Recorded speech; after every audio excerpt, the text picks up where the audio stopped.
بسم اللہ الرحمن الرحیم۔ السلام علیکم۔ ہم یہاں موجود ہیں اس وقت غامدی صاحب کے مکتب میں، جیسا کہ کل عرض کیا تھا۔ اب کچھ دن انشاءاللہ گھر سے غامدی صاحب کی اسٹڈی سے ہم حاضر ہوں گے۔ غامدی صاحب سے درخواست کی تھی کہ ہمیں وقت دیں اور وہ اعتراضات، وہ سوالات، وہ فکری مغالطے اور نئے مقدمات جو غامدی صاحب کے اوپر لوگ عام طور پہ پیش کرتے ہیں، ان کا تفصیل سے جواب ہم غامدی صاحب سے لیں۔ کل ہم نے بہت تفصیل سے ایک موضوع پہ گفتگو کی تھی۔ آج میری خواہش ہے کہ غامدی صاحب سے ان 23 اعتراضات پر ایک مفصل تفصیلی جواب لیا جائے، جو عام طور پہ آپ نے دیکھا ہوگا کہ فیس بک پہ جب بھی کبھی غامدی صاحب کی کوئی رائے پوسٹ ہوتی ہے تو لوگ نیچے ایک اعتراضات کی فہرست لگا دیتے ہیں، اور عام طور پہ جاتا ہے یہ غامدیت قائد ہیں اور اس طرح کے گمراہ کن نظریات ہیں۔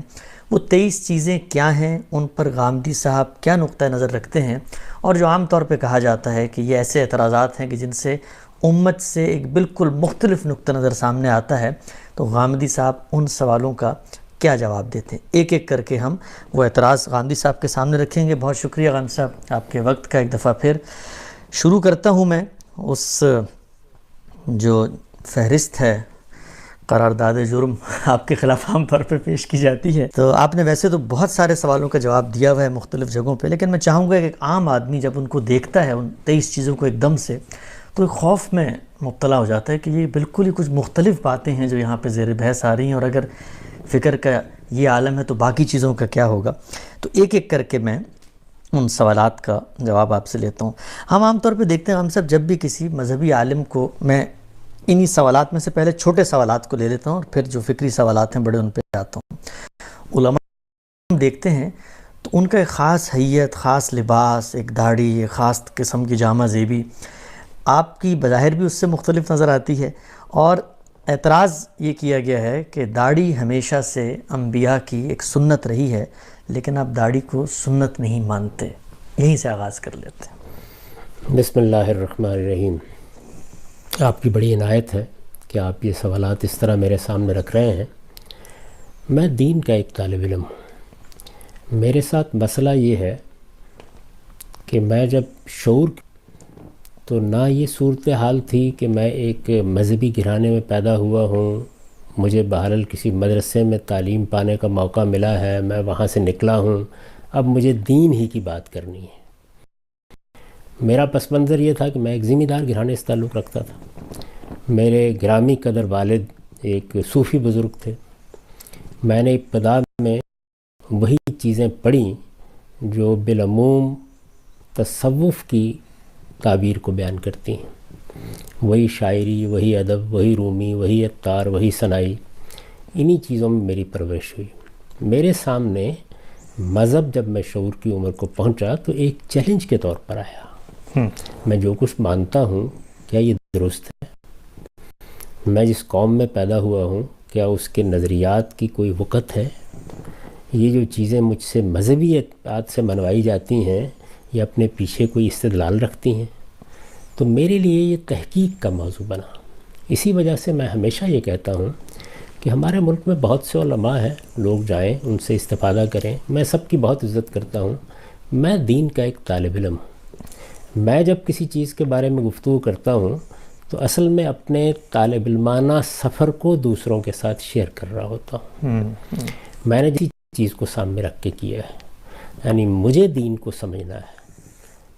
ایک دن مجھے اس دنیا سے رخصت ہونا ہے، قبر میرے لیے تیار کی جائے گی۔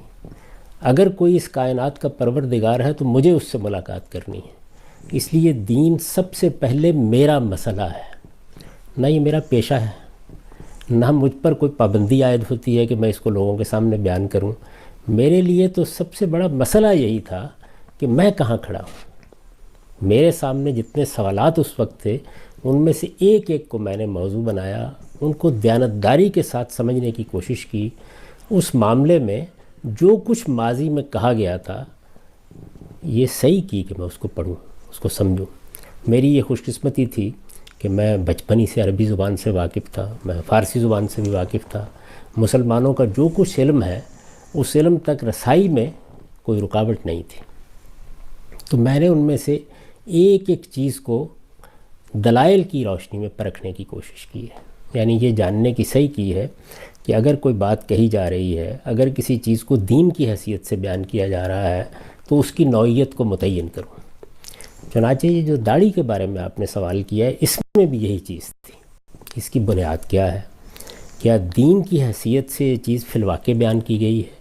کیا یہ قرآن مجید میں ہے؟ کیا رسالت مآب صلی اللہ علیہ وسلم نے اس کو ایک سنت کے طور پر جاری کیا ہے؟ کیا روایتوں میں اس کا ذکر اس اعتبار سے ہوا ہے؟ تو یہ ساری چیزیں سامنے رکھ کر جب غور کیا جائے گا تو ایک طریقہ یہ ہے کہ علماء یہ کہتے ہیں، یہ ایک رائج چیز ہے، چلی آ رہی ہے، سب لوگ اس کو ایسے ہی دیکھتے ہیں، ایک طریقہ یہ ہے۔ تو آدمی یہ اختیار کرنا چاہے، یہ اس کی مرضی ہے، وہ اختیار کر لے، لیکن میں اپنے پس منظر کے لحاظ سے مجبور تھا کہ جس چیز کو میں دین کہہ رہا ہوں مجھے پہلے متعین طور پر واضح ہونا چاہیے کہ یہ فی الواقع دین ہے۔ تو میں نے جب دین کا مطالعہ شروع کیا اور دین کے پورے مشمولات کا جائزہ لیا، قرآن مجید کو دیکھا، سنت کو دیکھا، روایات کے ذخیرے کو دیکھا، تو میں اس نتیجے کے اوپر پہنچا کہ بہت سی چیزیں ایسی ہیں کہ جو روایات میں اس طرح بیان ہو گئی ہیں کہ اگر آپ ان کے اندر اتر کر یہ جاننے کی صحیح نہ کریں کہ یہ بات کہی کیا گئی ہے تو اس سے بالکل الٹا مدعا سامنے آ جاتا ہے۔ اچھا، اس کی بہت سی مثالیں میں دے سکتا ہوں کہ جہاں پر بات کچھ اور تھی، ایک پس منظر تھا جس میں وہ کہی گئی، متکلم کا منشا بالکل اور تھا، رسالت مآب صلی اللہ علیہ وسلم کسی اور کی طرف توجہ دلانا چاہ رہے تھے، لیکن لوگوں نے ان الفاظ کو جس طرح دیکھا اس سے ایک حکم اخذ کر لیا، ٹھیک، درا حالے کہ وہ رسالت مآب صلی اللہ علیہ وسلم کا منشا ہی نہیں تھا۔ اس میں ایک فرق پہلے واضح کر دوں، اور وہ یہ کہ ایک چیز ہے اللہ کی کتاب قرآن مجید۔ قرآن مجید کے ساتھ مسئلہ یہ ہے کہ یہاں نہ تو یہ ہوا ہے کہ اللہ تعالیٰ کی بات کو لوگوں نے اپنے فہم کے مطابق بیان کر دیا ہو، وہ اللہ تعالیٰ کے اپنے الفاظ میں ہم تک پہنچی ہے۔ یہی دنیا کے سارے مذہبی لٹریچر میں قرآن کا امتیاز ہے، یعنی وہ اللہ تعالیٰ کے اپنے الفاظ میں ہے۔ پھر یہ کہ وہ منتشر جملوں کی صورت میں نہیں ہے، یعنی اللہ تعالیٰ نے کچھ جملے بولے اور ان کو لوگوں نے آگے روایت کر دیا، وہ ایک مرتب اور منظم کتاب ہے، کتاب کی حیثیت سے نازل کی گئی ہے، کتاب ہی کی حیثیت سے اس کو ترتیب دیا گیا ہے، کتاب ہی کی حیثیت سے وہ ہم تک پہنچائی گئی ہے۔ وہ جب کوئی بات کرتی ہے تو ہم یہ دیکھتے ہیں کہ وہ بات کہاں ہے، اس کے الفاظ کیا ہیں، وہ الفاظ جملوں کی کس تالیف میں آئے ہیں، ان کا پس منظر کیا ہے، بات کہاں سے شروع ہوئی ہے، بات کہاں پہنچی ہے، یہ ساری چیزیں وہاں تحقیق کرنا بہت آسان ہوتا ہے۔ روایات یعنی رسالت مآب صلی اللہ علیہ وسلم کے بعد یا آپ کے زمانے میں آپ کو کسی نے کوئی بات کہتے دیکھا، سنا، آپ کو کوئی کام کرتے دیکھا، وہ آگے جا کے بیان کر دیا۔ روایات یہ ہیں، ان کی کوئی ذمہ داری رسول اللہ صلی اللہ علیہ وسلم پر عائد نہیں ہوتی، یعنی یوں نہیں ہے کہ آپ نے کسی کو پیغامبر مقرر کیا تھا کہ یہ میری بات لوگوں کو جا کے بتا دینا۔ ٹھیک، کوئی بات سنی، کوئی چیز دیکھی، اس کو لوگوں نے اپنے طور پر بیان کیا ہے۔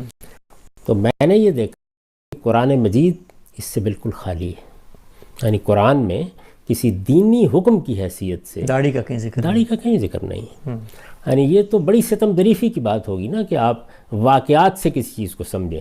اللہ تعالیٰ کا دین جب بیان کیا جاتا ہے اور وہ قرآن میں بیان ہوا ہے تو اللہ تعالیٰ یہ بتاتے ہیں کہ یہ چیز کیا ہے، اس کو کیوں لازم کیا گیا ہے، یہ لازم ہے، یہ مستحب ہے، یہ مطلوب ہے، کیا چیز ہے۔ دین جب بھی بیان کیا جائے گا اس طرح بیان کیا جائے گا۔ پھر اس کے بعد آپ سنت کو دیکھتے ہیں، سنت کیا ہے؟ دین کی حیثیت سے رسالت مآب صلی اللہ علیہ وسلم نے جو چیزیں اپنی امت میں جاری کر دی ہیں۔ تو یہ بات واضح ہوئی کہ یہ در حقیقت جس کو ہم سنت کہتے ہیں، اس کی ابتدا تمام انبیاء کے ہاں رہی ہے، یعنی یہ سیدنا آدم علیہ السلام سے لے کر جو دین اللہ تعالیٰ نے دیا ہے یہ اس کی روایت ہے۔ ٹھیک، اور یہی روایت بعد میں، معاف کیجیے، انبیاء علیہ السلام کے ہاں بھی جاری رہی۔ یہی روایت ہے جو سیدنا ابراہیم علیہ السلام کے ذریعے سے عرب میں آئی، اور پھر اس کو قرآن مجید نے دین ابراہیمی، ملت ابراہیمی قرار دیا۔ یہ دین ابراہیمی اور ملت ابراہیمی کی روایت ہے جس کی تجدید کر کے، جس کی اصلاح کر کے رسالت مآب صلی اللہ علیہ وسلم نے اگر کوئی اضافہ ضروری تھا تو وہ کیا اور اس کو جاری کر دیا۔ یہ سنت ہے، یہ دین سے پہلے کا علم ہے، یہ قرآن مجید سے مقدم ہے، یعنی قرآن مجید بعد میں نازل ہوا، اس کی ابتدا پہلے شروع ہو گئی، یہ چیز پہلے سے موجود تھی، نماز پڑھی جا رہی تھی، روزے رکھے جا رہے تھے، زکوٰۃ دی جا رہی تھی، اسی طرح سے حج عمرہ یہ ایک روایت کی حیثیت سے موجود تھا، یہ ساری چیزیں جو ہیں یہ سنت کی حیثیت سے جاری تھیں۔ تو میں نے دیکھا کہ کیا ان میں یہ چیز موجود ہے، تو معلوم ہوا کہ وہاں بھی نہیں ہے۔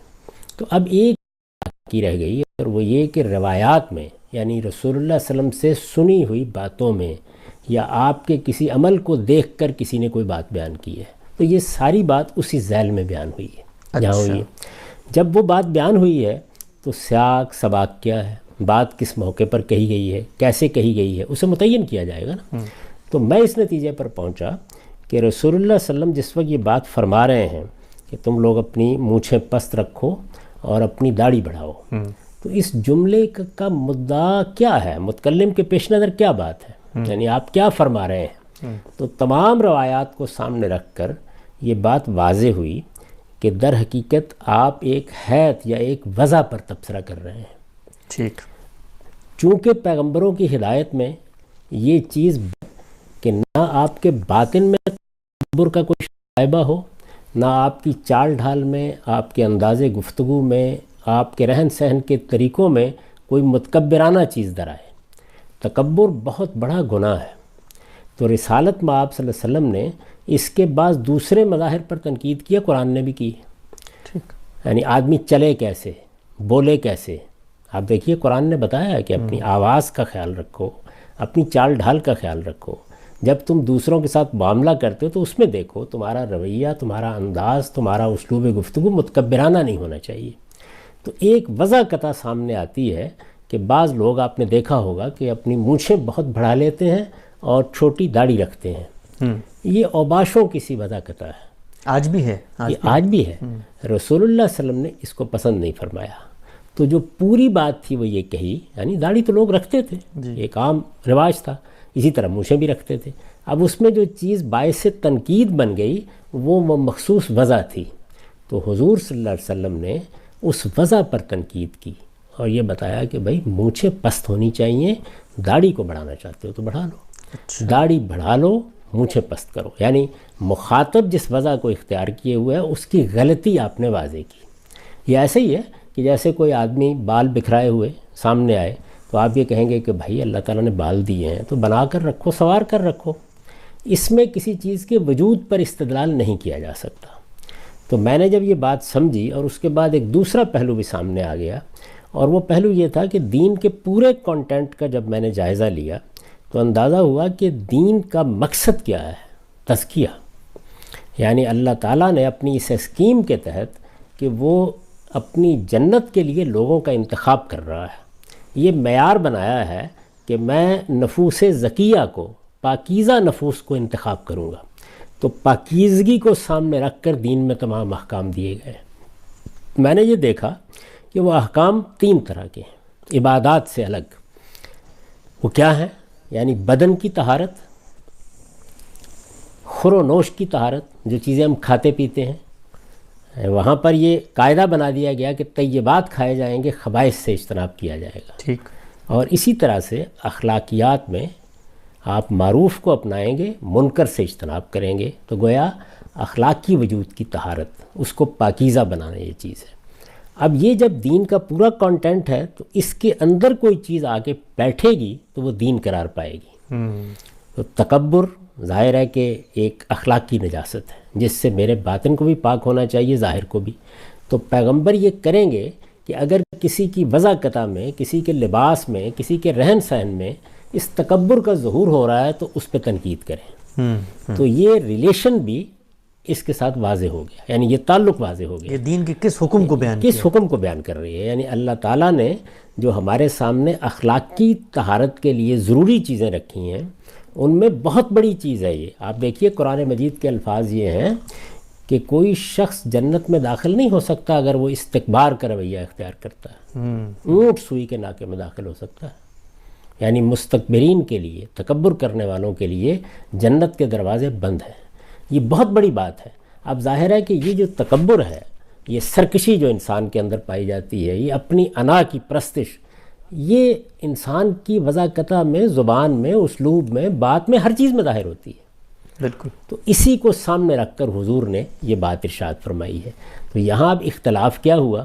اختلاف یہ ہوا کہ جو بات کہی گئی تھی میں اس کا انکار نہیں کر رہا، میں یہ بتانے کی کوشش کر رہا ہوں کہ وہ بات اصل میں تھی کیا، صحیح۔ اور یہ حدیث میں ناگزیر ہے۔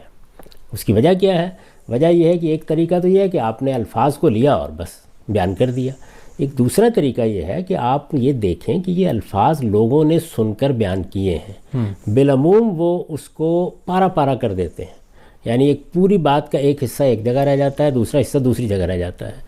یہ پوری بات ہے کیا در حقیقت؟ اس کے بعد آپ تمام روایات کو اپنے سامنے رکھتے ہیں، تو اگر آپ ساری روایات کو سامنے رکھیں تو یہ بات بالکل واضح ہو جاتی ہے کہ یہاں ایک وضع قطع ہے جس کو موضوع بنایا گیا ہے، اس میں الگ سے کوئی حکم دینا پیش نظر ہی نہیں ہے۔ اب یہ میری تحقیق ہے، یہ میرا نقطہ نظر ہے، اس تحقیق کے لیے میں دلائل دے سکتا ہوں، یعنی یہ بتا سکتا ہوں کہ یہ قرآن کا موضوع نہیں ہے۔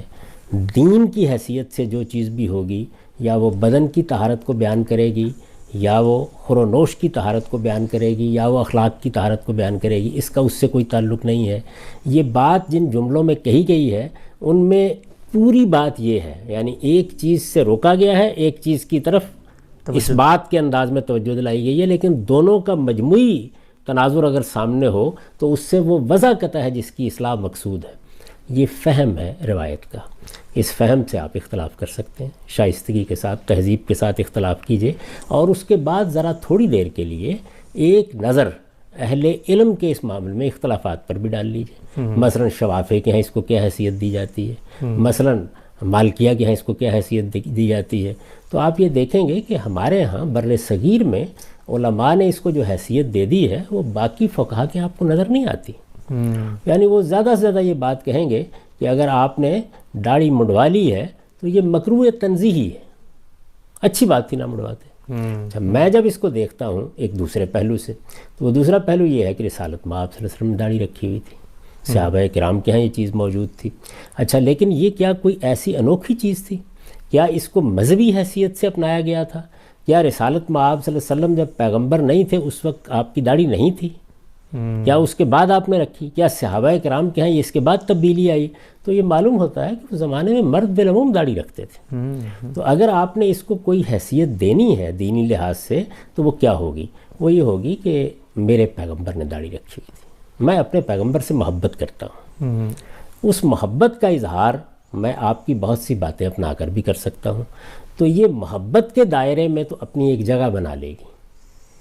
یعنی رسالت میں آپ صلی اللہ علیہ وسلم اٹھتے کیسے تھے، بیٹھتے کیسے تھے، آپ لباس کیا پہنتے تھے، ایک آدمی محبت کے ساتھ ان میں سے کسی چیز کو اپنانا چاہتا ہے، تو آپ کے یہ علم میں ہے کہ یہ محبت ایک ایسی چیز ہوتی ہے جس کی آپ نفی نہیں کر سکتے، یہ پیدا ہوتی ہے، یہ ماں کے لیے ہوتی ہے، باپ کے لیے ہوتی ہے، یہ لیڈروں اور رہنماؤں کے لیے ہوتی ہے، یہ علماء کے لیے ہوتی ہے، یہ مشائخ کے لیے ہوتی ہے، تو یہ خدا کے پیغمبر کے لیے کیوں نہیں ہوگی؟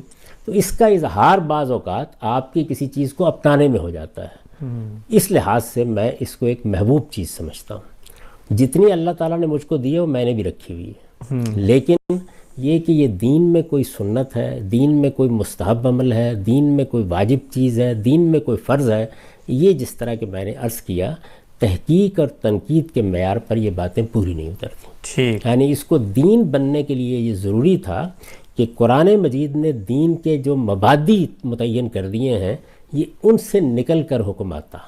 صحیح۔ یہ ضروری تھا کہ اگر یہ کوئی سنت تھی جس کو جاری کیا گیا تھا تو یہ تمام انبیاء کے ہاں اسی طرح بیان ہوتی، رسالت میں آپ صلی اللہ علیہ وسلم اس کو اسی طرح جاری کرتے ہیں۔ یہ روایات میں جس طریقے سے زیر بحث آئی ہے وہاں یہ ضروری ہے کہ یہ سمجھا جائے، یعنی کسی موقع پر یہ ہے کہ اچھا فلان لوگوں کے ہاں اگر یہ بدعت پیدا ہو گئی ہے کہ وہ فلان چیز کو اس طرح کرتے ہیں تم ایسے کر لیا کرو۔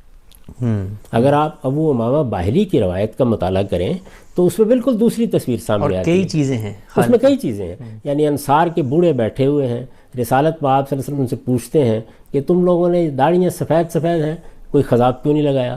وہ یہود کی ایک بدعت کا ذکر کرتے ہیں، آپ فرماتے ہیں کہ تم اس کے خلاف کیا کرو۔ اسی طرح کا معاملہ داڑھی کے بارے میں زیر بحث آ گیا اور چیزوں کے بارے میں زیر بحث آ گیا۔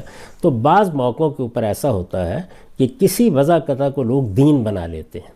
آپ یہ جانتے ہیں کہ جو 5 چیزیں اللہ تعالیٰ نے خور و نوش کی چیزوں کے علاوہ حرام قرار دی ہیں، ان میں ایک بہت بڑی چیز یہ ہے کہ تم اللہ پر افطرا کرو۔ ہمارے ہاں ہوتا کیا ہے کہ لوگ بعض چیزوں کے بارے میں جب ایک رائے قائم کر لیتے ہیں تو وہ یہ نہیں دیکھتے کہ جس طرح یہ ضروری ہے کہ اگر کوئی دین کی بات ہے تو آپ اس کو چھوڑیں نہیں، اسی طرح یہ بھی بہت ضروری ہے کہ اگر دین میں کوئی بات غلط داخل کر دی گئی ہے یا اس میں افراط و تفریط ہو گئی ہے یا بات کا جتنا وزن تھا اس سے زیادہ دے دیا گیا ہے تو اس کی بھی تصحیح کریں۔ تو میری جو اس معاملے میں تحقیق ہے اس کا نتیجہ یہ ہے کہ تمام روایتوں کو سامنے رکھ کر جو بات واضح ہوتی ہے وہ یہ ہے کہ یہ دین میں کوئی چیز نہیں ہے، یہ سنت، واجب، فرض، مستحب اس نوعیت کی چیز ہی نہیں ہے، یہ ہمارے محبت کا اظہار ہے اور اس کو اسی جگہ رہنا چاہیے۔ اب یہ چیز جب مجھ پر واضح ہوئی تو میں نے اس کو بیان کر دیا۔ اچھا، اس کے بیان کر دینے کے بعد میں نے کبھی لوگوں سے نہیں کہا کہ وہ ضرور میری بات مان لیں یا داڑیاں رکھی ہوئی ہیں تو کاٹ دیں، اس سے مجھے کوئی دلچسپی نہیں۔ جو بات تحقیق سے مجھ پر واضح ہو گئی اس کو میں نے البتہ لوگوں کے سامنے رکھ دیا ہے۔ میں ان سب روایتوں سے واقف ہوں، علماء کے جو اس معاملے میں نقطہ ہے نظر ہے ان سے بھی واقف ہوں، تو میں پوری ذمہ داری کے ساتھ یہ سمجھتا ہوں کہ حضور صلی اللہ علیہ وسلم کا جو جملہ ہے اس کا مدعا ٹھیک نہیں سمجھا گیا۔ اس میں بنیادی طور پر اس وضع قطع کی اصلاح مقصود ہے کہ اگر آپ نے مونچھیں رکھی ہوئی ہیں، آپ نے داڑھی رکھی ہوئی ہے تو وہ کیسی ہونی چاہیے۔ یہ ایسے ہی ہے کہ جیسے آپ ایک لباس پہنتے ہیں تو حضور کو یہ محسوس ہوا کہ اس لباس کی بعض صورتیں ایسی ہیں جس میں تکبر کا اظہار ہوتا ہے، جس کو عربی زبان میں اسبال کہتے ہیں، یعنی آپ نے اپنی تہمت باندھی ہوئی ہے اور پیچھے چھوڑا ہوا ہے اس کو، وہ گھسڑتی چلی آ رہی ہے۔ یہ اوباشوں کا طریقہ تھا، حضور نے اس پر تنقید کی۔ اسی طرح آپ امامہ باندھتے ہیں، اس کا شملہ بہت لمبا ہوتا ہے، ظاہر ہے اس میں بھی ایک متکبرانہ وضع بن جاتی ہے، اس پر آپ نے تنقید کی۔ تو اس سے دین کا ایک پورا تصور اور اس کی حکمت آپ کے سامنے آتی ہے کہ اللہ تعالیٰ جن چیزوں کو اخلاقی لحاظ سے پسندیدہ قرار دیتا ہے اور جن چیزوں کو وہ اچھا نہیں کہتا ان کا اطلاق کیا جائے گا نا معاشرے میں۔ اللہ تعالیٰ کہتے ہیں اسراف اختیار نہ کرو، اسراف کا باعث بن رہی ہے۔ صحیح۔ اللہ تعالیٰ نے بتایا کہ تمہارے باطن میں بھی تکبر نہیں ہونا چاہیے، ظاہر میں بھی نہیں ہونا چاہیے۔ آپ دیکھیے نا، جب آپ قرآن مجید کو پڑھتے ہیں تو اس میں یہ بتایا گیا ہے کہ اس طریقے سے اپنے کلے پھلا کے بات نہ کیا کرو اور دوسروں کے ساتھ اس طرح کا رویہ اختیار نہ کیا کرو، اپنی چال میں اقتصاد پیدا کرو۔ تو حضور صلی اللہ علیہ وسلم نے اس سے یہ سمجھا کہ جب اللہ تعالیٰ تکبر کا اظہار نہ چال میں پسند کرتے ہیں، نہ اٹھنے میں پسند کرتے ہیں، نہ بیٹھنے میں پسند کرتے ہیں، نہ بات میں پسند کرتے ہیں، تو یہ وضع قطع میں بھی نہیں ہونا چاہیے۔ اسے مونچھیں رکھتے ہیں، داڑھی رکھتے ہیں، یہ میرے نزدیک دین کا موضوع ہی نہیں ہے۔ یعنی دین اس لیے آیا ہی نہیں ہے کہ وہ آپ کی وضع قطع کے یہ پہلو دیکھے کہ آپ داڑھی رکھیں گے یا نہیں، آپ بال کیسے رکھیں گے، آپ سر منڈوا دیں گے یا آپ نہیں منڈوائیں گے۔ نہیں، آپ کی وضع قطع میں اگر کوئی اخلاقی خرابی پیدا ہو رہی ہے اس کی وہ اصلاح کرے گا۔ تو اس میں بھی رسالت مآب صلی اللہ علیہ وسلم نے اس اخلاقی خرابی کی اصلاح کی ہے کہ آپ کی داڑھی مونچھ ایسی نہیں ہونی چاہیے کہ اس کو دیکھ کر آدمی یہ محسوس کرے کہ یہ تو اوباش آدمی ہے۔ یہ میرے نزدیک خلاصہ ہے اس ساری بات کا۔ اگر کوئی چیز قابل وضاحت رہ گئی ہو تو آپ پھر پوچھ لیں۔ جی، میں غام صاحب آپ نے بہت تفصیل سے پہلے اس اعتراض کا جواب دیا کہ داڑھی کے حوالے سے 2 ضمنی سوالات میں اس میں پوچھنا چاہوں گا۔ پہلا یہ کہ عام طور پہ کہا جاتا ہے کہ رسول اللہ صلی اللہ علیہ وسلم نے جو الفاظ استعمال کیے وہ صیغہ امر ہیں، اور صیغہ امر جو ہے وہ کسی چیز کو واجب کرنے کے لیے، وجوب کے لیے استعمال کیا جاتا ہے۔ پہلا اعتراض، اس کا جواب دیجیے گا، پھر اگلا پوچھتا ہوں۔ بھائی، صیغہ امر جو ہے وہ اگر قرآن مجید آپ پڑھیں یا عربی زبان سے آپ واقف ہیں یا دنیا کی بھی کسی زبان سے واقف ہیں تو یہ بات کہ وہ ہر حال میں وجوب کو ثابت کرے گا یہ ٹھیک نہیں ہے۔ یعنی یہ اس کا سیاق سباق بتاتا ہے۔ یہاں جو میں نے یہ تعویل کی ہے، یہ بتایا ہے کہ یہ اصل میں اس جملے کا مدعا کیا ہے، بات کیا کہی گئی ہے، اور اس کے پیچھے اس اصول کی طرف توجہ دلائی ہے کہ آپ جو بات بھی سامنے آئے گی اس کو دین کے مجموعی نظام میں رکھ کے دیکھیں گے، اور سب سے پہلے یہ دیکھیں گے کہ قرآن مجید میں اس کی بنیادیں کیا ہیں۔ یعنی وہاں سے شروع ہوگا نا، دین کی کچھ بنیادیں ہیں جو واضح کر دی گئی ہیں، ان کے ساتھ ریلیٹ ہونا چاہیے ہر چیز کو۔ تو وہاں جب آپ سامنے رکھ کر دیکھتے ہیں تو میں بھی تو یہی کہہ رہا ہوں کہ اس میں ایک چیز کو واجب کیا گیا ہے، بلکہ میں تو یہ کہہ رہا ہوں اس میں واجب سے بھی آگے کی بات ہے۔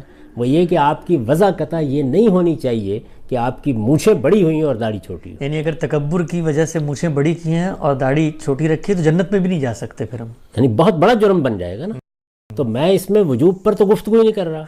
میں تو یہ نہیں عرض کر رہا کہ یہ وجوب نہیں ہے. میں یہ عرض کر رہا ہوں کہ آپ نے بات کا مطلب کیا سمجھا ہے.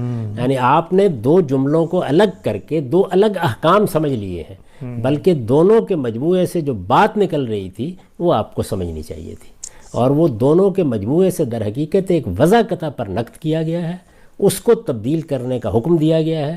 یہ حکم ہے حضور کا، اور حکم دینی ہے، اور اسی اصول پر مبنی ہے کہ دین میں یہ جو آپ کا قلب ہے اور آپ کے دل میں جو کیفیات پیدا ہوتی ہیں اور آپ کے ہاں جو اخلاقی رضائل و فضائل ہیں وہ سب دین کا موضوع ہے. تو میں نے تو اس جملے کو اٹھا کر اس کو دین کے مجموعی نظام میں رکھ کے بتایا کہ دین در حقیقت متکبرانہ رویوں کی اصلاح کرنا چاہتا ہے. اس لیے حضور نے جو بات فرمائی ہے وہ واجب ہے، لازم ہے، لیکن بات کیا ہے؟ یعنی میں آپ سے اختلاف اس میں نہیں کر رہا کہ یہ واجب ہے یا نہیں ہے، میں اختلاف اس میں کر رہا ہوں کہ آپ بات نہیں سمجھ رہے ہیں. یعنی بات یہ ہے کہ یہ وضع قطع تبدیل کرو. تمہاری وضع قطع یہ ہونی چاہیے. اگر تم اس طرح سے بڑی بڑی مونچھیں اور چھوٹی داڑھی رکھتے ہو تو جو اس سے تمہاری تصویر بنتی ہے وہ ایک متکبر اور اوباش آدمی کی تصویر بنتی ہے. اسے تبدیل کرو. تو یہ تو بہت بڑی بات ہے. تو اس میں تو وجوب کا سوال نہیں، لیکن چونکہ سوال آپ نے کیا ہے تو میں آپ سے عرض کرتا ہوں کہ امر ہوتا ہے، امر کا صیغہ یہ مشورے کے لیے آ جاتا ہے، ترغیب کے لیے آ جاتا ہے، یہ محض اباحت کو بیان کرتا ہے. مثلا دیکھیے قرآن مجید میں جب جمعے کے بارے میں یہ فرمایا کہ اپنا سب کاروبار چھوڑو، تو جب جمعے کے لیے اذان دی جائے تو فسعوا الی ذکر اللہ، آؤ اللہ کے ذکر کی طرف، اللہ کی یاد کی طرف، جمعے کی نماز میں حاضر ہو جاؤ. کہیے تو فسعوا الی ذکر اللہ، ظاہر ہے کہ یہ بھی امر کا صیغہ ہے اور یہ واجب کر رہا ہے، لازم کر رہا ہے کہ آپ آئیں، اپنا کاروبار چھوڑیں. یعنی جمعہ ایک فریضہ ہے. جب اس کا اعلان کر دیا گیا اور ہمارے ارباب اقتدار کی طرف سے جمعے کا انعقاد ہو گیا تو اس کے جواب میں حاضر ہونا ضروری ہے. یہ طے ہو گیا. اگلا جملہ دیکھیے، فَإِذَا قُضِيَتِ الصَّلَاةُ فَانتَشِرُوا فِي الْأَرْضِ، جب نماز سے فارغ ہو جاؤ تو زمین میں پھیل جاؤ، کاروبار کرو، اللہ تعالیٰ کا فضل تلاش کرو. اب آپ یہ کہیں کہ اس کے بعد لازم ہے کہ آپ جا کے کاروبار پہ ضرور بیٹھیں. نہیں، بعض موقعوں کے اوپر امر جو ہے وہ محض ترغیب کو، مشورے کو، اباحت کو، کسی کام کے کرنے کے روا ہونے کو بیان کرتا ہے. کلو و شربو کئی جگہوں پہ کئی مقامات کے اوپر آیا، کھاؤ پیو، مطلب یہ ہے کہ جائز ہے تمہارے لیے. تو یہ بات درست نہیں ہے. تاہم میں نے جو بات کہی ہے یا جو سمجھی ہے اس سے، اس میں وجوب ہی سمجھا ہے. اصل میں میرے اور آپ کے بات کے فہم میں اختلاف ہے. آپ کہہ رہے ہیں کہ یہاں دو ایسی باتیں کہی گئی ہیں جو الگ الگ ہیں اپنی جگہ. مونچھیں چھوٹی کر دو، داڑھی کو بڑھا دو. میں یہ کہتا ہوں نہیں، تم نے جو وضع بنا رکھی ہے اپنی، بڑی مونچھیں اور چھوٹی داڑھی، یہ وضع ٹھیک نہیں ہے.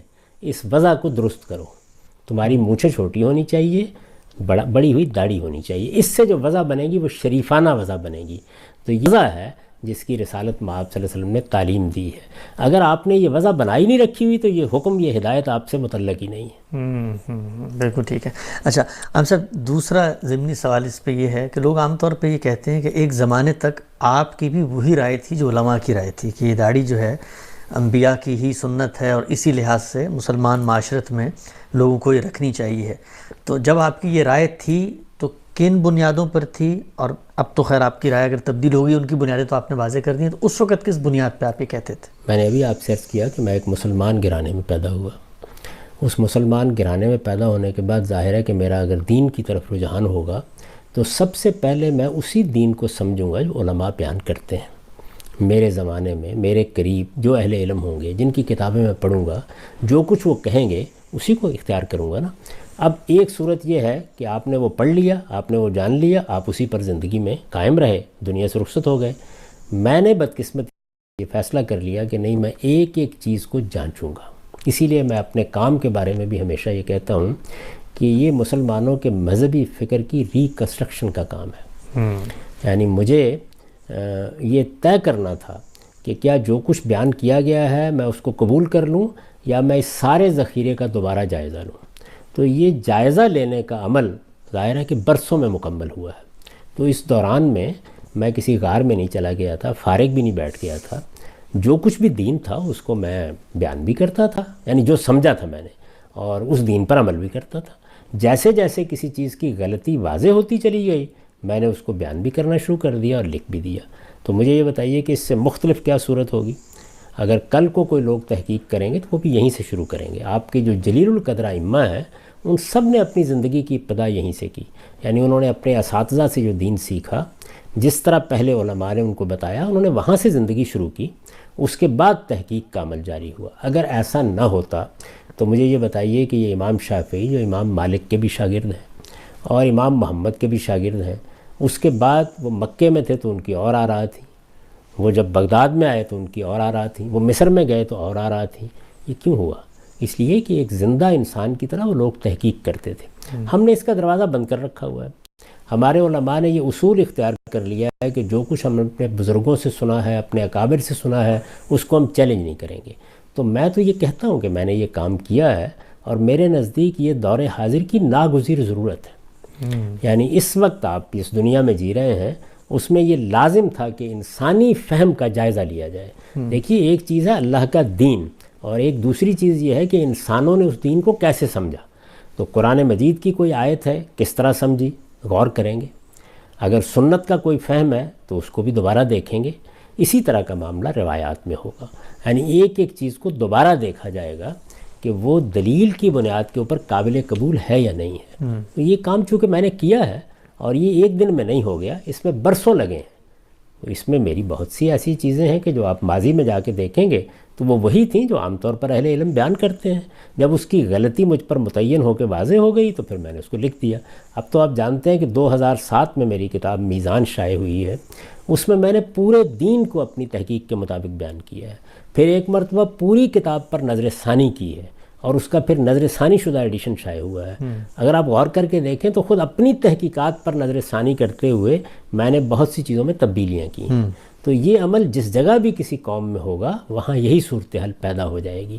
اگر آپ یہ طے کر لیں کہ آپ کو غور نہیں کرنا، جو کچھ آپ کو اپنے آباء سے ملا ہے اسی کو مانتے رہنا ہے، تو پھر ظاہر ہے کہ کوئی تبدیلی بھی نہیں آئے گی. ٹھیک. اچھا عام صاحب، ایک اور سوال جو داڑھی ہی کے ضمن میں سامنے آتا ہے وہ یہ کہ جس وقت ہم یہ کہتے ہیں کہ آپ نے فرمایا کہ رسول اللہ صلی اللہ علیہ وسلم سے محبت، ان سے اپنے تعلق کے اظہار کا ایک نمونہ ہے کہ آدمی داڑھی رکھے، تو کیا آپ یہ کہتے ہیں کہ جو لوگ دین کا کام کرتے ہیں، اللہ اس کے رسول کی بات بتاتے ہیں، تو پھر ان کو تو بدرجہ عتم اس کو اپنانا چاہیے؟ یعنی پھر ان کے لیے کیا جو دین کی بات کرے اور داڑھی نہ رکھے تو اس کے بارے میں پھر آپ کی کیا رائے ہے؟ دیکھیے یہ دین سے تو اس کا کوئی تعلق ہے ہی نہیں.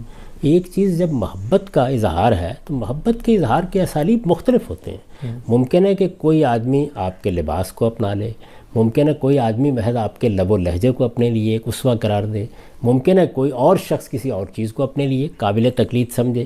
میں ان چیزوں کی بات کر رہا ہوں جن کا تعلق دین سے نہیں ہے، کیونکہ اس میں آپ کے پاس یہ انتخاب ہوتا ہے.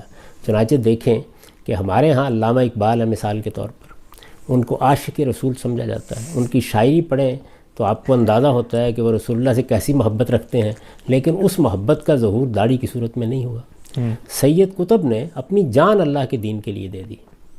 آپ نے دیکھا کہ وہ کس شان کے ساتھ مقتل میں گئے، اور ان کی اپنی زندگی، ان کے افکار، ان کے خیالات سے 10 جگہ مجھے اختلاف ہوگا، لیکن ان کے اخلاص سے کوئی اختلاف کر سکتا ہے، دین کے ساتھ ان کے تعلق سے کوئی اختلاف کر سکتا ہے، ان کی غیر معمولی شہادت سے کوئی اختلاف کر سکتا ہے، لیکن ان کی داڑھی نہیں تھی. تو اس لیے یہ چیز سمجھنے کی ہے کہ آپ کس چیز کو دین کا معیار قرار دے رہے ہیں. یہ دین کا معیار نہیں ہے، اظہار محبت کا ایک اسلوب ہے. بہت سے لوگ ہیں کہ جو مثال کے طور پر کسی بڑے لیڈر سے متاثر ہو جاتے ہیں. ہٹلر سے لوگ متاثر ہوئے، اس کی طرح کی مونچھیں رکھنا شروع کر دیں. قائد اعظم سے لوگ متاثر ہوئے، جناح کیپ رواج پا گئی. تو یہ چیزیں ہوتی ہیں. لیکن اگر کسی شخص نے مثال کے طور پہ جناح کیپ نہیں پہنی تو کیا آپ اس کی محبت پر کوئی بات کہیں گے؟ میں یہ بتا رہا ہوں کہ آپ کے کسی چیز کو اپنانے کی بنیاد کیا ہے، یعنی وہ کس مبدا سے اٹھی ہے. تو وہ اگر تو دین ہے تو دین میں اس کو ثابت ہونا چاہیے، اور اگر وہ دین نہیں ہے، محبت سے تعلق کے اظہار کے لیے کسی کلچرل پہلو سے آپ کسی چیز کو اختیار کرتے ہیں تو اسی طرح اس کو بیان بھی کریں. ٹھیک. اچھا خان صاحب، آپ نے فرمایا ابھی کہ دین کا جو مشمولات ہیں اس کا جب آپ جائزہ لیتے ہیں تو معلوم ہوتا ہے کہ وہاں وہ بڑی کیٹیگری کیا ہے جس سے یہ احکام جو ہے وہ پھوٹ رہے ہوتے ہیں، وہ تزکیہ ہے، پیوریفیکیشن ہے. تو اگر یہ کہا جائے کہ مطلب بظاہر تو سمجھ میں آتا ہے کہ تھوڑی کے اوپر بال اگانے سے کوئی تزکیہ نہیں ہوتا، لیکن اگر یوں بیان کیا جائے کہ یہ اللہ تعالیٰ نے اپنے بندوں کی جو خدا کو مانتے ہیں ان کی نشانی کے طور پر ایک علامت مقرر کر دی ہے، تب تو وہ دین کے اوور آل فریم کے اندر یہ آ سکتی ہے۔ اگر اللہ تعالیٰ نے اس کو اس حیثیت سے مقرر کیا ہے تو پھر یہ بات بیان ہونی چاہیے، یہ بات پھر قرآن میں بیان ہونی چاہیے، اس کو ایک سنت کی حیثیت سے منتقل ہونا چاہیے، ایسی کوئی چیز نہیں۔ میں نے تو آپ سے عرض کیا نا کہ جس وقت آپ کے سامنے لوگوں کی بیان کردہ ایک چیز آئے گی، یعنی قرآن مجید میں کوئی چیز نہیں ہے، رسالت میں آپ صلی اللہ علیہ وسلم نے بطور سنت کسی چیز کو جاری نہیں کیا، تو دین کا کانٹینٹ مکمل ہو گیا۔ اب لوگ آئے ہمارے پاس اور انہوں نے آ کے یہ کہا کہ میں نے حضور صلی اللہ علیہ وسلم سے یہ بات سنی تھی، اس کو روایت اور حدیث کہتے ہیں۔ یعنی رسالت میں آپ صلی اللہ علیہ وسلم کی وہ باتیں جو لوگوں نے بیان کی ہیں، جن کی کوئی ذمہ داری حضور پر عائد نہیں ہوتی، یہ باتیں لوگ اپنے فہم کے لحاظ سے اپنے لفظوں میں بیان کر دیتے ہیں۔ اس میں بعض اوقات جملے بھی ٹوٹے ہوئے ہوتے ہیں، ان میں بعض اوقات پس منظر بھی موجود نہیں ہوتا۔ ان سے متعلق کیا رویہ اختیار کرنا ہے؟ کیا یہ کہ آپ ہر بات کو دین بنا دیں؟ نہیں، آپ اس پہ غور کریں گے، آپ اس کو سمجھیں گے، اور جو اصل دین آپ کو دیا گیا ہے یعنی قرآن اور سنت کی صورت میں آپ یہ دیکھیں گے اس دین سے اس کا ریلیشن کیا بنتا ہے۔ تو اگر آپ غور کریں تو میں نے رسالت میں آپ صلی اللہ علیہ وسلم کی اس بات کا ریلیشن واضح کیا ہے۔ یعنی آپ اصل میں نہ آپ لوگوں کی مونچھیں کٹوانا چاہتے ہیں، نہ داڑھی لمبی کرانا چاہتے ہیں، آپ جو وضع قطع اختیار کر رہے ہیں اس وضع قطع کو دین کے مطابق کرنا چاہتے ہیں۔ کیوں؟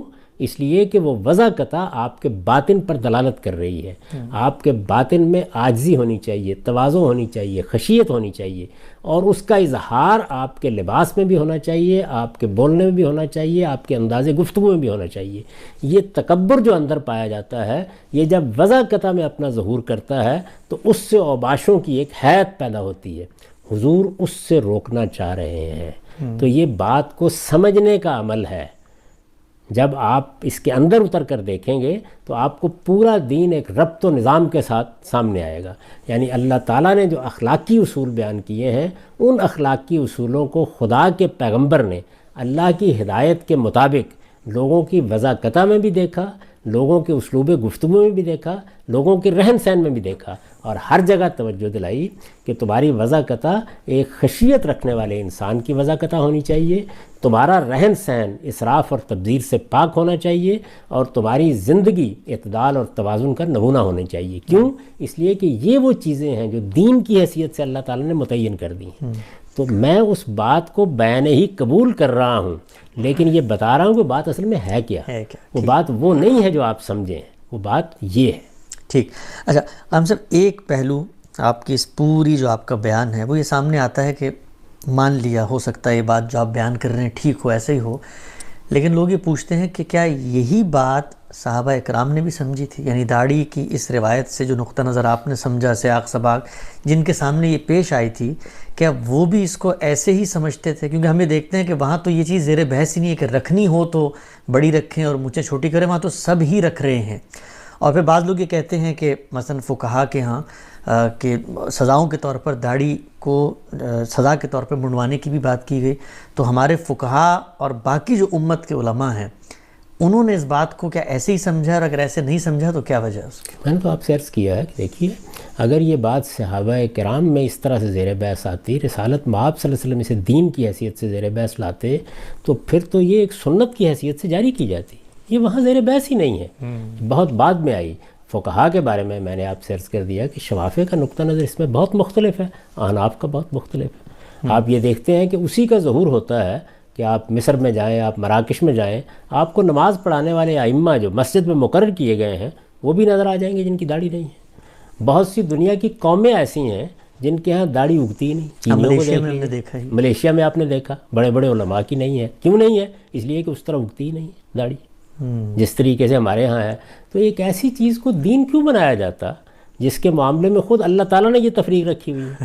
یہ دین نہیں ہے، بلکہ ایک وضع قطع ہے جو آپ نے لوگوں کی دیکھی، اس کی اصلاح فرمائی۔ یہ دیکھیے، یہ وضع قطع آپ کے بالوں میں اگر آئے گی، آپ کے لباس میں آئے گی، یعنی کوئی متکبرانہ وضع قطع آپ اختیار کریں گے تو اس سے آپ کو توجہ دلا کے روکا جائے گا۔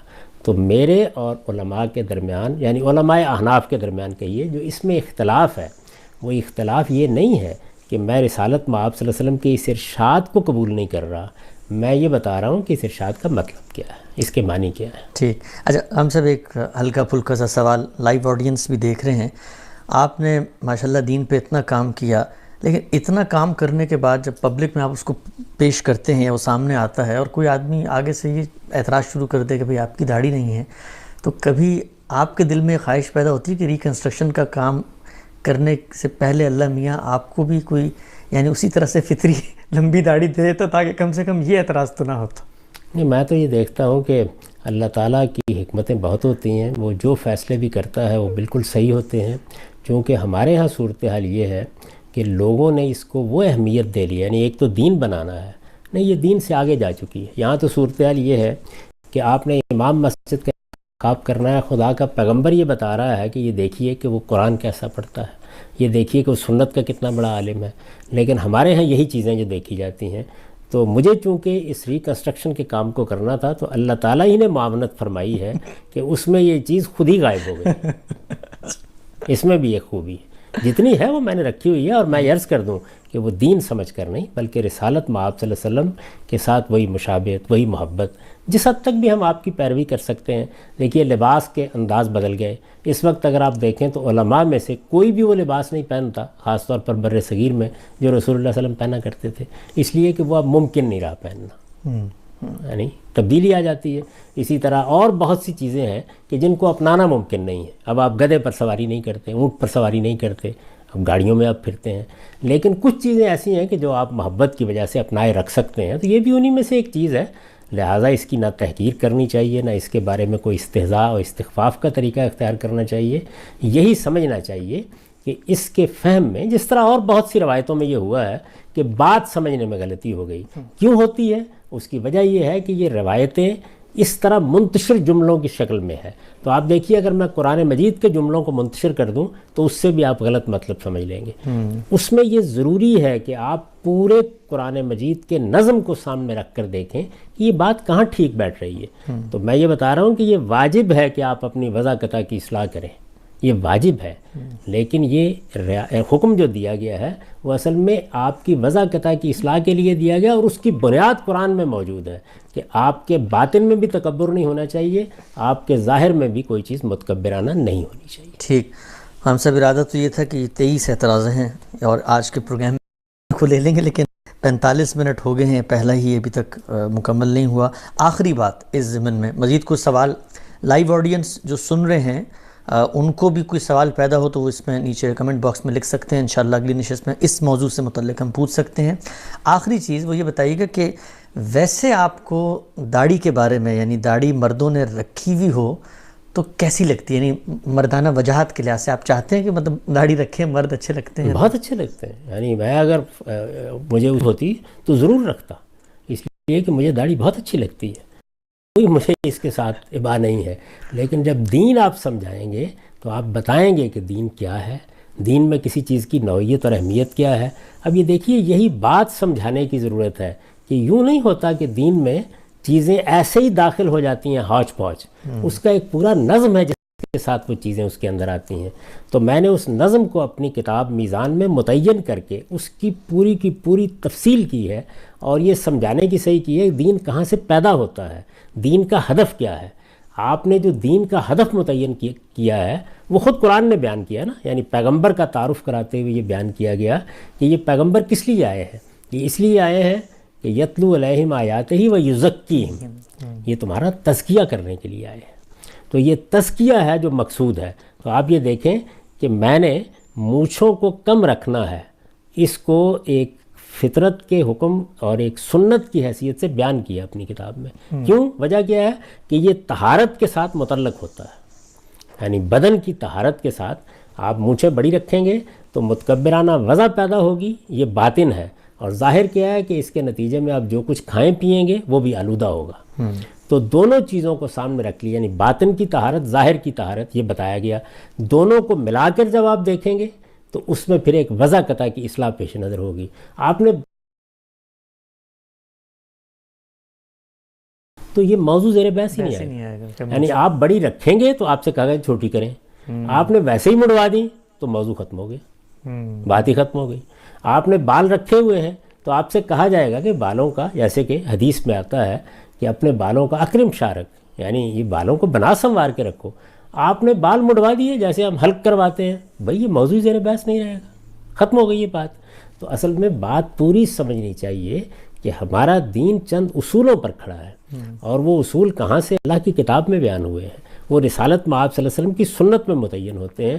جب اس سے دین کا ایک مجموعی تصور قائم ہو جاتا ہے تو پھر روایات جتنی ہیں ان کے اندر رکھ کے دیکھی جاتی ہیں اور ان کا ریلیشن اس سے قائم کیا جاتا ہے. تو میں نے اس پوری بات کا ریلیشن قائم کر دیا ہے کہ رسول اللہ صلی اللہ علیہ وسلم نے یہ بات دو موقعوں کے اوپر کہی ہے، یعنی یا تو وضع قطع کی اصلاح کرنے کے لیے کہی ہے، اور یا یہود کی یا بعض دوسرے اور گروہوں کی بعض بدعتوں کی اصلاح کرنے کے لیے کہی ہے. یعنی جب ان کی بعض بدعتوں کو بیان کیا گیا، اور یہ مذہبی فرقوں میں یہ چیزیں پیدا ہو جاتی ہیں، کسی بدعت کی اصلاح کے موقع پر آپ نے فرمایا کہ تم اس کی مخالفت کرو. یعنی یہ جوتے پہن کے نماز نہیں پڑھتے، مثلا دیکھیے اسی روایت میں زیر بحث آپ نے فرمایا تم جوتے پہن کے نماز پڑھ لیا کرو، ایسے ہی فرمایا. تو یہ کیوں فرمایا؟ یعنی کیا اس کا مطلب یہ ہے کہ اب ہم تمام مسجدوں کے اندر جوتے پہننے کے لیے جایا کریں گے؟ نہیں. اس موقع پر فرمایا جس سے مقصود یہ تھا کہ ایک بدعت پیدا کر لی گئی ہے، اس کی اصلاح ہو جائے. تو جہاں پر آپ نماز پڑھنے کے لیے کھڑے ہوئے ہیں جگہ مناسب نہیں ہے، کوئی قالین نہیں بچھا ہوا، صف نہیں بچھی ہوئی، جیسے جنازے کی نماز ہے، تو آپ جوتوں سمیت پڑھ سکتے ہیں. تو حضور نے یہ بتایا کہ اس کو بدعت مت بناؤ. تو آپ کا کوئی اگر آپ کے سامنے لفظ آتا ہے، کلمہ آتا ہے، بات آتی ہے، تو آپ سمجھیں گے کہ کیا چیز ہے. یہ سمجھنے کا عمل روایات کے معاملے میں بہت ضروری ہے. اس کی وجہ یہ ہے کہ یہاں حضور بات نہیں بیان فرما رہے، لوگ آپ سے بات سن کر بات کو بیان کر رہے ہیں، اور بعض اوقات بات کچھ سے کچھ ہو جاتی ہے. آپ جانتے ہیں کہ حضرت عمر جیسی شخصیت پر سیدہ عائشہ نے تبصرہ کیا جب انہوں نے یہ بیان کیا میت کو عذاب ہوتا ہے. تو انہوں نے کہا کہ عمر جھوٹ نہیں بولتے، لیکن بعض اوقات سننے میں غلطی لگ جاتی ہے. تو جس طرح بات کو سننے میں غلطی لگتی ہے، اسی طرح بات کو سمجھنے میں بھی غلطی لگ جاتی ہے. یہ سمجھنے میں غلطی لگی ہے جس کی میں نے اصلاح کرنے کی کوشش کی ہے. ایک آدمی پلٹ کے یہ کہہ سکتا ہے کہ نہیں ہم اسی بات پر مطمئن ہیں، تو میں نے اس کے خلاف کوئی تحریک نہیں چلائی. یعنی بسم اللہ، آپ جس بات پہ مطمئن ہیں اس پہ عمل کریں. ہم سب اپنے اطمینان ہی کے لحاظ سے اللہ کے سامنے جواب دیں. اگر میرا ایک چیز پر اطمینان ہے تو میں اس کی پیروی کروں گا اور آپ کے سامنے دلائل کے ساتھ بیان کر دوں گا. آپ کا ایک دوسری بات پر اطمینان ہے تو میرا کوئی حق نہیں کہ میں اس کو ہدف تنقید بناؤں، مجھے کوئی حق حاصل نہیں کہ میں اس کو استہزاء یا استخفاف کا نشانہ بناؤں. وہ آپ کا فہم ہے، آپ کو اپنے ہی فہم پر عمل کرنا چاہیے، آپ اسی کے لیے جواب دیں. میں تو اللہ سے دعا کرتا ہوں کہ کاش ہمارے اندر یہ حوصلہ پیدا ہو جائے کہ ہم اہل علم کی باتوں کو اس جذبے سے سنیں، جو کچھ ہم پہلے جانتے ہیں اس پر نظر ثانی کے لیے تیار رہیں. اگر کسی بات سے ہمیں اتفاق ہو تو شائستہ طریقے سے اس پر اپنی بات کہہ دیں، اختلاف ہے تو اختلاف کو بھی مہذب طریقے سے بیان کر دیں، اور اس کے بعد جس چیز پہ ہمارا اطمینان ہے اس پر ہم عمل کریں. تو یہ رویہ اگر ہم اختیار کر لیں تو یہ فرقہ بندیاں، یہ نفرت کی چیزیں، یہ ایک دوسرے سے بغض، یہ جس طرح کی فضا ہمارے ہاں پیدا ہو جاتی ہے کہ دین کے اندر لانے کی بجائے ہم دین کی خدمت کرنے والوں کو بھی دین سے نکالنا شروع کر دیتے ہیں، تو اس کی اصلاح ہوگی. تو اس میں اصل میں سبق کیا ہے ہمارے لیے کہ ہم دین کے معاملے میں اپنے رویوں پر نظر ثانی کریں. ایک شخص دین کے کسی حکم کو سمجھنے میں آپ سے اختلاف کر رہا ہے تو آپ دلیل سے اس کی غلطی ضرور واضح کریں، لیکن اس کو استہزاء اور استخفاف کا موضوع نہ بنائیں. اچھا ہم سب آپ کی اس پورے بیان سے مثلا اگر کوئی ایک سنجیدہ طالب علم ہے تو وہ یہ نتیجہ تو نکالے گا کہ آپ کے فہم میں اور امت کے علماء کے فہم میں اس روایت کو سمجھنے میں اختلاف ہے. لیکن یہ کہنا تو مطلب میں دیانتداری سے عرض کر رہا ہوں، اور میں خود ایک زمانے تک چونکہ اس پورے سفر میں رہا، یہ کہنا تو بہت ہی مشکل اور کٹھن کام ہے کہ کوئی یہ کہے کہ آپ اس روایت کو نہیں مانتے، یا آپ نے اس کو نظر انداز کر دیا، یا آپ نے اٹھا کے پھینک دیا، یا آپ کے نزدیک اس کی اہمیت نہیں ہے. یہ ساری باتیں جو آپ نے بھی بیان کی، ظاہری بات ہے آپ نے لکھی بھی ہیں کتابوں میں، کیا وجہ ہے؟ وجہ سمجھائیں کہ، اور آپ نے 20 جگہ پہ یہ باتیں بیان بھی کی، یہاں ذرا زیادہ تفصیل سے ہو گئیں. اس کو سننے کے بعد کوئی یہ کیسے کہہ سکتا ہے کہ مثلا آپ رسول اللہ صلی اللہ علیہ وسلم کی اس حدیث کو نہیں مانتے؟ یہ میں کیا کہہ سکتا ہوں، یہ جب بھی کوئی لوگ مجھے یہ بات کرتے ہیں تو مجھے بڑی حیرانی ہو جاتی ہے کہ ایک شخص جو اپنی ساری زندگی میں ایک ایک روایت کو برسوں سمجھنے میں وقت صرف کرتا ہے.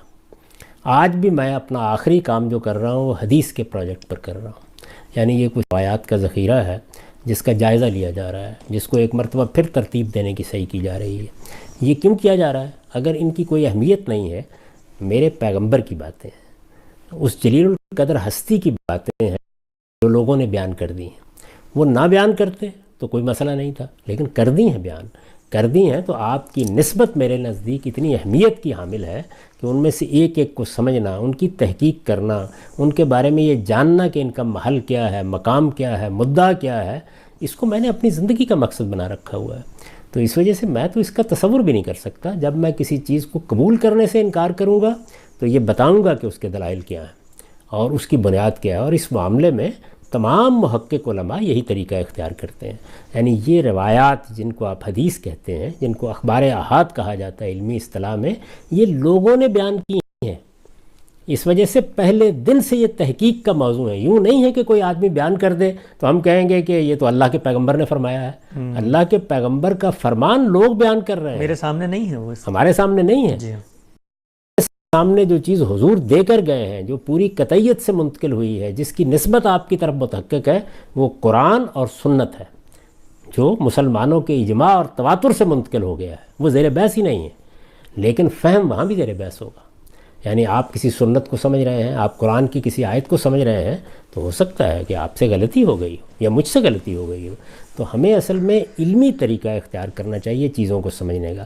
رہی یہ بات کہ جی بہت سے دوسرے لوگوں نے یہ بات نہیں سمجھی ہے، تو میرے نزدیک جی میں یہ پوچھوں گا کہ میں ایک مسیحی یا ایک یہودی کے پاس جاتا ہوں، میں اس کو جا کر دین بتانے کی کوشش کرتا ہوں، اور میں اسے کہتا ہوں کہ میرے پاس اللہ کی کتاب ہے، اور اللہ کی اس کتاب میں یہ بتایا گیا ہے کہ یہ تثلیث کا عقیدہ ٹھیک نہیں۔ مجھے یہ بتائیے کہ اگر وہ جواب میں مجھے یہ کہتا ہے کہ ہمارے تو سب علماء یہی کہتے ہیں، ہمارا تو پاپائیت کا پورا ادارہ اسی کو بیان کر رہا ہے، ہم تو سینٹ پال کے زمانے سے لے کر کسی اور چیز سے واقف ہی نہیں، تو کیا یہ ہمارے سب کے سب سینٹ اور بڑے بڑے علماء اور بڑے بڑے متکلمین، یہ سینٹ اگسٹائن اور سینٹ اکنیوا، یہ سارے کے سارے احمق ہو گئے تھے؟ تو آپ کیا کہیں گے اس کے جواب میں؟ بات یہ ہے کہ یہ بسا اوقات ہوتا ہے کہ ایک چیز سمجھ لی گئی، اس کے بعد لوگ پے در پے اس کو اس زاویے سے دیکھتے چلے جاتے ہیں، کوئی شخص آ کے اس کو چیلنج کر دیتا ہے۔ تو ہمارے ہاں علمی فضا بننی چاہیے کہ آپ کسی چیز کا جائزہ لیں اور شائستگی سے کہہ دیں گے جی دلیل کمزور ہے، ہم اس کو قبول نہیں کرتے۔ لیکن کسی چیز کو پروپیگنڈے کا موضوع بنانا، یہ در حقیقت علم کا، تحقیق کا دروازہ بند کر دیتا ہے۔ اور مجھ سے اگر آپ پوچھیں کہ یہ مسلمان اس زوال کو کیوں پہنچے، تو میں یہ کہوں گا کہ نہ دین میں تحقیق کے لیے تیار ہوئے، نہ دنیا کے امور میں تحقیق کے لیے تیار ہوئے۔ آپ جب تحقیق کا دروازہ بند کر دیں گے تو پھر صرف یہی نہیں ہے کہ آپ کو قرآن مجید کے مدعا کے لیے میرے جیسے کسی شخص کا انتظار کرنا پڑے گا جو سب کی گالیاں کھا کر وہ بات کہے جو اس کے نزدیک ٹھیک ہے، اور اسی طریقے سے اگر کرونا آئے گا تو اس کے لیے بھی مغرب کی لیبارٹریوں کی طرف توجہ کرنی پڑے گی کہ وہ اس کی ویکسین بنا دیں۔ تو اپنے ہاں تحقیق اگر آپ نہیں کریں گے تو اسی انجام کو پہنچیں گے۔ خان صاحب بہت بہت آپ کا شکریہ۔ ہم یہاں اس وقت موجود ہیں ڈیلس میں، غامدی صاحب کے اسٹڈی میں، مکتب میں۔ یہی وہ جگہ ہے جہاں سے غامدی صاحب تحقیق اور تعلیم کا کام کرتے ہیں، اور جیسا آپ جانتے ہیں آج کل جو حالات ہیں اس وجہ سے ہم اپنے سینٹر نہیں جا پا رہے، یہیں سے اس سلسلے کو ہم نے جاری رکھا ہوا ہے۔ آج آغاز کیا ہے وہ 23 اعتراضات، وہ 23 ایسے جرائم جن کو بالعموم کہا جاتا ہے جو غامدی صاحب نے کمٹ کیے ہیں، جن کی بنیاد پر ہمارے ہاں یہ تفریق قائم کی جاتی ہے کہ یہ امت سے شاید مختلف نقطہ نظر رکھ رہے ہیں۔ اس کے پیچھے کیا ریشنل ہے، اس کے پیچھے کیا نظام فکر ہے، غامدی صاحب کا استدلال کیا ہے، اس کو جاننے کی کوشش کر رہے ہیں۔